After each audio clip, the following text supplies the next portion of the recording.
सवाल यह है कि आवाम के टैक्सों के 100 अरब रुपए हज़म करने के बाद भी क्या इन्हें सड़कों पर चलते फिरते बम ही मिलेंगे? आखिर इस संगीन मुजरिमाना गफलत और आवाम के पैसों पर डाले जाने वाले इस खुले डाके का हिसाब देगा तो देगा कौन? इस सब को हम इन डिटेल डिस्कस करने जा रहे हैं। ऑटो सेक्टर के एक्सपर्ट मशहूद खान साहब हमें ज्वाइन करें। बहुत शुक्रिया मशहूद साहब, थैंक यू फॉर ज्वाइनिंग। बुनियादी तौर पर ये जो ऑटो पॉलिसी है, इसकी एक्सटेंशन की ज़रूरत क्यों पेश आई है? आप क्या समझते हैं कि ये आखिरी रास्ता था, एक आखिरी हल था हुकूमत के पास IMF के बात को मानने का, या इसमें रूम मौजूद था इम्प्रूवमेंट का? जी, जो पॉलिसी है इसमें देखिए मिनिस्ट्री ऑफ इंडस्ट्रीज ने प्रिपेयर की, आगे सबमिट हुई। इस पर डिस्कशंस दो बड़े स्टेक होल्डर्स होते हैं, एक है OEMs जो गाड़ी बना रहे हैं, असेंबल कर रहे हैं पाकिस्तान में, दूसरे पार्ट्स मैन्युफैक्चरर। इसमें कुछ चीज़ों पे इत्तेफाक नहीं हो पाया। सबसे बड़ा इत्तेफाक ये है कि हम चाहते हैं कि जो पार्ट्स मैन्युफैक्चरर पाकिस्तान में उनकी को श्योरिटी मिले कि आने वाले जो पॉलिसी है उसमें लोकलाइजेशन को बढ़ाया जा सके। ये बहुत बड़ा नुक्ता है गवर्नमेंट ऑफ पाकिस्तान के लिए।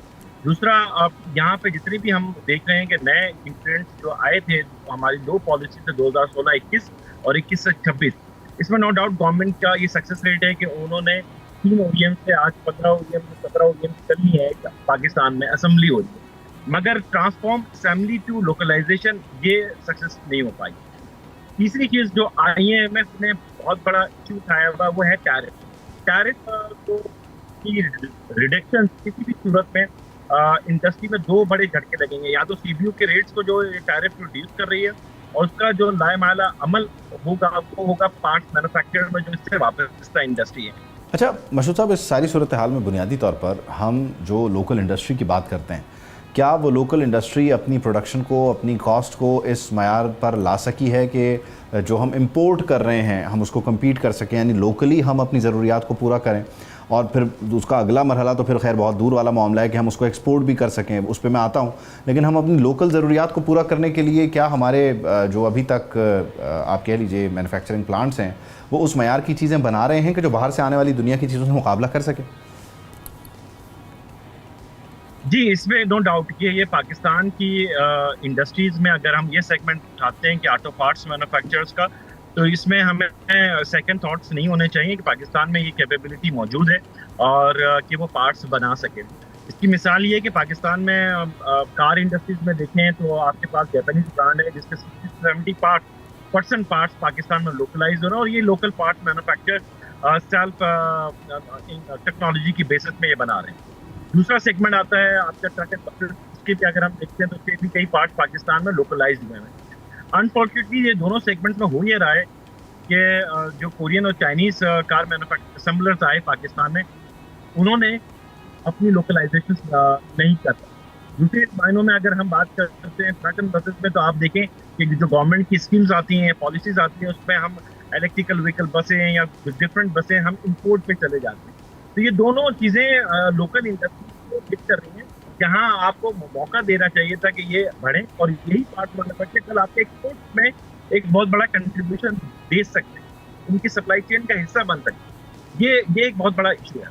लेकिन हम एक ही वक्त में दो चीज़ें करना चाह रहे हैं, यानी हम अपनी इंपोर्ट पॉलिसी को लेकर भी जाहिर है वहाँ पर भी हमने नरमी दिखाई है, और वहीं साथ ही साथ हम ये चाह रहे हैं कि हमारी इंडस्ट्री ना सिर्फ फ्लरिश करे, लोकल ज़रूरियात को पूरा करे, बल्कि हमें एक्सपोर्ट्स भी दे। ये दोनों एक साथ मुमकिन नहीं होते। आपको किसी एक तरफ से बेल्ट को टाइट करना होता है, तब जाके आप दूसरी तरफ से रिजल्ट्स ले सकते हैं।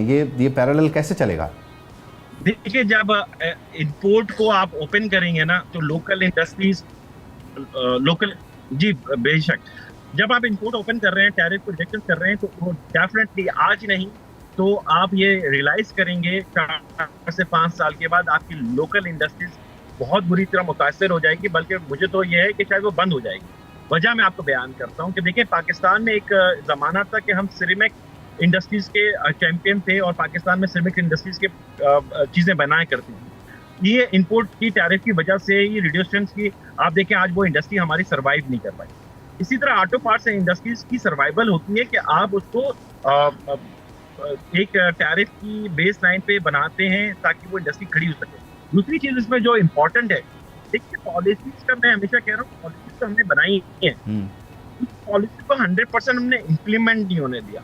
जब हम गवर्नमेंट की तरफ से किसी भी इंडस्ट्री की पॉलिसी देते हैं, तो उसमें एक इम्पॉर्टेंट रोल होता है कि टेक्नोलॉजी कितनी ट्रांसफर हुई उसकी कोई पैरामीटर्स हमने सेट किए कि कितने 5 साल की ये पॉलिसी थी तो शुरू में हम क्या थे, बाद में हम क्या हुए, कितने नए ऑटो पार्ट्स मैन्युफैक्चर पाकिस्तान में ऐड ऑन हुए, ये दोनों चीजें हमने अपनी सिस्टम में नहीं रखी, मॉनिटरिंग नहीं की, जिसकी वजह से जो एग्जिस्टिंग पार्ट्स मैन्युफैक्चर थे वो भी बंद हो गए। मैं यहाँ पे मिसाल देता हूँ, एक मॉडल है अगर पाकिस्तान में बंद होता है तो आप यकीन जाने 10 से 12 ऑटो पार्ट मैन्युफैक्चरर्स की फैक्ट्रियां, कारखाने बंद होते हैं। ये बात बारहा हमें 12 गवर्नमेंट में ये बात कह रहे हैं, अपने लोगों से भी हम डिस्कस कर रहे हैं, ये उनके जाके मसाइल देखें। ये छोटे छोटे पार्ट भी थे वो जो बना सकते थे या बना रहे थे पुराने मॉडल में, नए मॉडल वाले क्यों नहीं ले रहे? ये बहुत बड़ा सवालिया है।